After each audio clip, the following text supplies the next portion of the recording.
예수님은 역사적으로 AD 30년경에 죽으시고 부활하셨습니다. 이것은 예수님을 믿지 않는 사람도 누구나 잘 아는 이야기입니다. 그리고 예수님께서 40일 동안 세상에 계시다가 승천하셨습니다. 하늘로 올라가셨는데 제자들은 그 예수님의 말씀대로 모여서 기도를 하기 시작했습니다. 그때 그들은 주님이 보내신 성령에 충만하게 되었고 복음 선교를 하게 되었습니다. 예수님이 십자가에서 잡히실 때에 무서워서 도망갔던 제자들, 무서워서 숨었던 제자들이 어느 날 갑자기 세상에 나와서 예수님이 살아나셨다고 증거를 하였습니다. 놀라운 일입니다. 자기들을 죽이려고 하는 사람 때문에 도망갔던 사람이 지금 예수님이 계시지 않는데 다시 나와서 예수님이 살아났다고 이야기를 하고 있는 거죠. 그 사람들에게 인간들의 구원은 예수 그리스도의 이름을 믿는 데서 시작한다고 담대히 말하였습니다. 이런 일이 어떻게 가능할까요? 이는 예수님의 부활을 분명히 믿었기 때문에 순교를 각오하고 길거리에 나섰던 것입니다. 많은 사람들이 예수님을 믿게 되었습니다. 예루살렘에 교회 공동체가 생기게 되었습니다. 그리고 수많은 가정에서 예배를 드리게 되었습니다. 그러나 부흥하던 중에 스데반이라고 하는 예수님을 잘 믿었던 집사 한 분이 순교를 당하게 됩니다. 사람들이 그에게 돌을 던져 죽였기 때문입니다. 그러나 그 박해를 통해서 복음은 더욱더 퍼지게 되었죠. 유다 전역, 사마리아, 그리고 안디오키아 등 여러 지역에 복음이 전파되었습니다. 수십 년이 지나서는 터키 지방, 마케도니아, 그리스, 로마, 이집트의 알렉산드리아까지 주님의 복음이 전파되었습니다. 여기저기 지중해 연안에 있었던 모든 도시의 교회들이 개척되게 되었습니다. 이때 수십 년이 지나서 처음 신약 성경이 기록되게 되는데 데살로니가 전서가 가장 먼저 기록되게 됩니다. 바울이 주님의 영감을 받아 교회들에게 보낸 편지이기도 합니다. 그때 교회들은 주님의 재림을 기다리는 공동체였습니다. 교회에서 재림의 이야기가 이야기되어지고 또 예수님이 죽고 부활하셔서 승천하셔서 재림하신다고 하는 사실들을 믿고 있기 때문에 특히 데살로니가 교회는 주님의 재림을 언제 오는가 하면서 기다리고 있었다고 하는 것입니다. 고린도 전서를 보면 고린도 교회 사람들은 예수님이 언제 오시고 내가 죽으면 어떻게 부활하는지 거기에 대한 관심이 참 많이 있었습니다. 사도들과 복음 전도자들이 전도하여 개척되어진 교회들은 이렇게 예수님의 재림에 대하여 또 죽었던 성도들이 어떻게 부활할 것인가에 대해 관심이 아주 많았습니다. 이 모든 메시지에 전제가 하나 있는데 그것은 부활하신 예수님이 승천하셨다는 전제입니다. 승천하셨기 때문에 오시는 것이기 때문입니다. 많은 교회는 예수님의 죽음과 부활 그리고 그 승천을 증거하였습니다. 그리고 예수님의 재림을 기다리고 있었던 것입니다. 이후에 예수님의 부활과 승천을 보았던 제자들이 수십 년이 지나면서 한 명, 두 명 죽기를 시작합니다. 예수님을 직접 보았던 사람들이 예수님을 증거할 때는 큰 영향력이 있었는데 예수님을 직접 보았던 사람이 죽고 들은 얘기만 가지고 예수님을 증거하다 보니까 거기에 힘이 떨어지기 시작했습니다. 예수님에 대한 기록이 필요하게 되었습니다. 그래서 복음 선교에 앞장서셨던 사도들이 성령의 인도함을 따라 성령의 감동을 받고 성경을 쓰기 시작합니다. 제일 먼저 복음서는 마가복음이 기록되었습니다. 사도 바울이 하나님의 영감으로 성령의 영감으로 성경을 13권 정도 썼다고 그렇게 이야기를 하는데 이 사도 바울의 모든 성경이 기록되고 난 다음에 예수님에 대한 이야기, 복음, 태어나서부터 돌아가시고 승천하실 때까지 그 일대를 기록했던 것, 그 처음 기록한 사람이 마가라고 하는 사람이었습니다. 우리가 계속 요즘에 마가복음을 보고 있습니다. 그 마가를 우리는 마가 요한이라고도 부릅니다. 마가는 로마식 이름이고 요한은 히브리식 이름이기도 합니다. 마가는 아주 유명한 사람이었습니다. 바나바의 사촌인데 초대교회 때 역사를 보면 바나바는 너무나 큰 은혜를 받고 자기 재산을 전부 팔아서 교회에다 놓고 선교사로 헌신했던 사람이 바나바입니다. 그런데 그 바나바의 사촌이 마가였죠. 사도행전 13장을 보면 바나바와 바울이 처음 선교 여행을 떠나는데 마가를 데리고 갑니다. 그 정도로 인정받았던 사람입니다. 2차 전도 여행 때는 바나바가 마가를 데리고 또 전도 여행을 갑니다. 처음에 바울과 사이가 안 좋았지만 나중에는 바울에게 신임을 얻어서 바울이 감옥에 갇혔을 때에 마가를 찾는 것을 우리는 성경을 통해서 보게 됩니다. 베드로는 베드로 전서에서 마가를 부를 때에 나의 아들이라고 불렀습니다. 이 말은 베드로의 제자라는 겁니다. 베드로에게 있어서 가장 수제자, 그것은 또 마가라고 하는 그러한 이야기죠. 복음이 전파되기 시작하면서 30년의 시간이 흐르기 시작합니다. 또 몇 년의 시간이 흐르는 동안 바울이 죽습니다. 교회는 엄청난 충격이죠. 그리고 또 베드로도 죽습니다. 예수님의 수제자였던 베드로가 죽게 되는 겁니다. 그때 마가가 예수님의 기록을 성령의 인도하심 속에 남겼는데 그것이 마가복음입니다.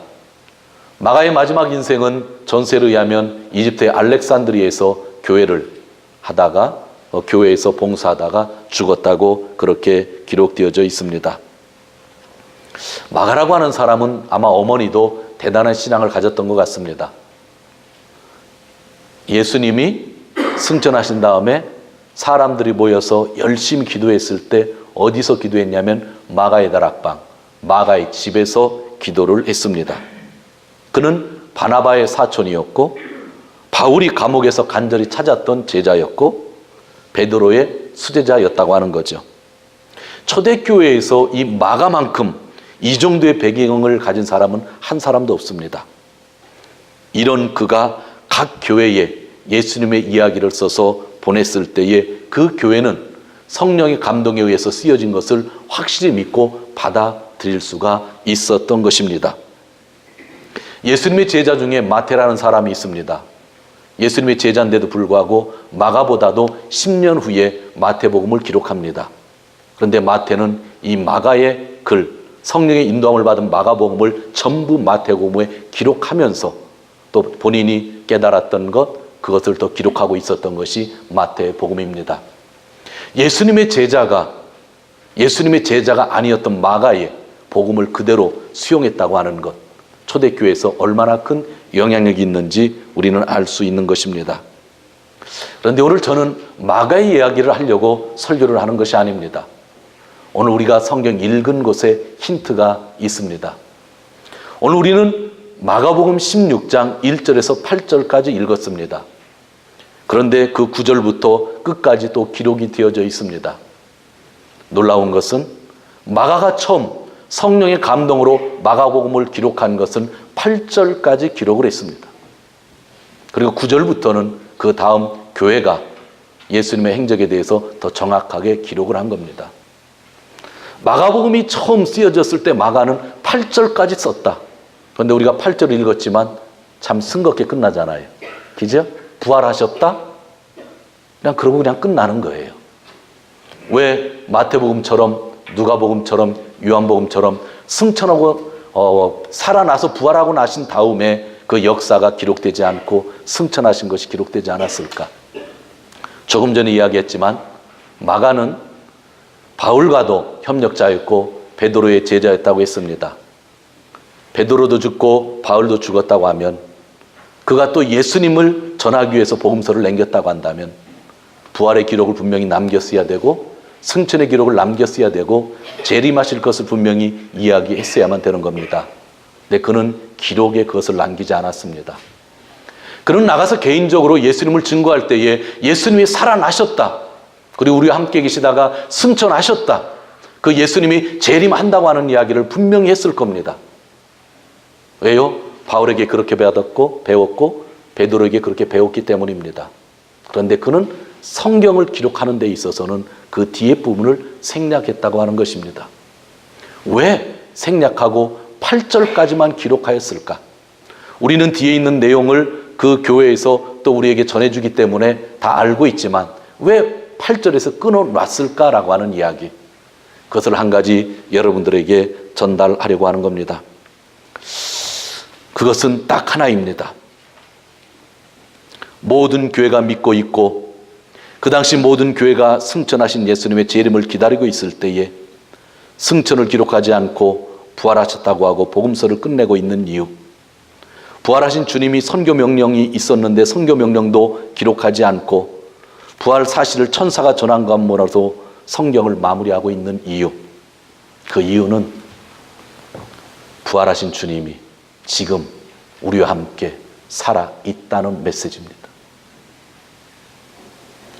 예수님이 부활하셔서 마가와 계속 함께하고 있고 교회와 함께하고 있고 마가복음을 읽고 있는 우리들이 지금 부활하신 예수님이 나와 함께 있다고 하는 것을 깨달으라고 그렇게 말씀을 거기서 맺게 되었다고 하는 것이죠. 사랑하는 성도 여러분, 승천하신 예수님의 기사를 읽으면요, 사람들이 예수님을 어디에서 찾는 줄 아세요? 승천하셨다. 그럼 예수님 지금 어디에 계셔요? 하늘이죠. 그래서 사람들은 예수님을 어디에서 찾아요? 하늘에서 찾는 거예요. 재림하신 예수님, 재림하실 거라고 하는 것을 강조하다 보면 언젠가 예수님이 오실까 날짜만 세고 있죠. 데살로니가 교회가 날짜만 세고 있었을 때에 바울이 거기에 편지를 했던 겁니다. 승천도 사실이고 재림도 반드시 일어날 일이고 너무나 중요한 우리들의 신앙이지만 그것을 넣으면서 기록한 성서의 저자가 있습니다.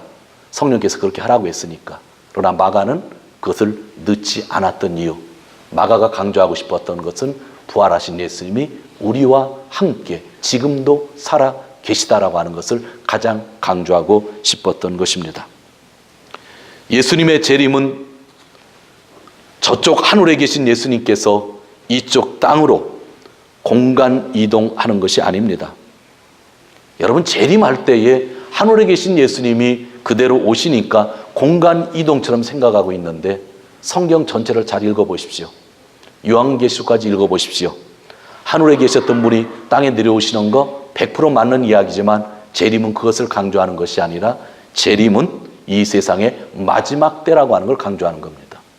마지막 때에 하늘에서 내려오시죠. 당연하죠. 그러나 공간 이동에 대한 이야기를 재림에서 강조하는 것이 아니라 재림할 때에 이 세상은 마지막이고 그때 심판이 있다라고 하는 의미에서 재림을 강조하는 거죠. 똑같은 재림이지만 우리가 강조하는 메시지가 틀리다고 하는 것입니다. 예수님이 우리에게 기도를 가르쳐 주실 때에 이렇게 가르쳐 주셨습니다. 하나님 나라가 이 땅에 오게 하소서, 그렇게 기도하라고 그랬습니다. 내가 죽어서 천국 가게 해달라고 그런 기도를 가르친 것이 아니라 그 천국이 나에게 임하게 해달라고 그렇게 기도를 가르쳤습니다. 하나님이 세상에서 나를 통치하시고 지배해 달라고 그렇게 기도해야 된다고 말씀을 했던 것입니다. 교회를 왜 그리스도의 몸이라고 이야기를 합니까? 교회는 그리스도의 몸입니다. 우리는 그리스도의 몸입니다. 그러면 지금 그리스도께서 우리를 가지고 있다고 하는 겁니다. 하늘 보좌에 앉아 계신 거 분명하지만 하늘 보좌에 계시는 게 아니라 지금 우리를 가지고 있는 겁니다. 몸으로서. 오늘 말씀의 의미를 여러분들이 이해할 수 있리라고 봅니다. 예수 그리스도는 부활하셨습니다. 승천하셨습니다. 재림하실 겁니다. 분명합니다. 이것을 바꿔놓을 사람은 이 세상에 아무도 없습니다. 하나님의 말씀하신 대로 그렇게 될 겁니다. 그러나 오늘 마가 복음서를 통해서 우리에게 전달하고 싶었던 그 한 가지 중요한 것은 무엇인가? 분명히 승천하셔서 재림하시게 되겠지만 우리에게 강조하고 있는 것은 부활하신 예수님이 지금 나와 함께 계시다는 겁니다. 이게 신앙입니다. 예수님 만나러 천국 간다? 야, 언젠가 만나겠죠. 아니에요. 지금 예수님을 만나고 사는 겁니다. 지금 이 예배당 안에, 우리 공동체 안에 나의 마음속에 부활하신 분이 있는 거예요. 그래서 마가복음 8절에서 16장 8절에서 부활하셨다로 끝나는 거예요. 예수님은 지금도 살아계셔서 우리와 함께 계시기 때문입니다. 부활하신 주님을 다른 곳에서 찾으려고 공간적인 개념으로 생각을 안 했으면 좋겠습니다. 다른 종교랑 틀린 이유가 바로 여기 있는 겁니다. 하나님은 살아계셨고 지금 부활하신 예수님은 나와 함께 계시다. 살아계신 예수님과 늘 동행하시며 승리하시는 귀한 성도님들 되시기를 주님의 이름으로 축원드립니다. 기도하겠습니다. 하나님 아버지 감사합니다. 마가복음을 읽을 때에 옛날 사본들을 보면 전부 8절에서 끝나는 것을 보게 됩니다. 끝나는 모습이 너무나 정리되지 않게 끝나서 참 고민을 많이 했는데, 마가가 우리에게 전달하려고 했던 메시지, 부활하신 예수님이 지금도 우리와 함께 계시다라고 하는 것을 강조하기 위해서 그렇게 끝냈다고 하는 그런 말씀들 우리 같이 나눌 수 있도록 인도해 주셔서 감사합니다. 그렇습니다. 예수님은 부활하셔서 우리와 함께 계시다. 임마누엘 하나님이라는 사실을 깨닫고 매일매일 승리하며 살 수 있는 우리 모두가 되게 하여 주시옵소서. 감사하며 예수님의 이름으로 기도하옵나이다. 아멘.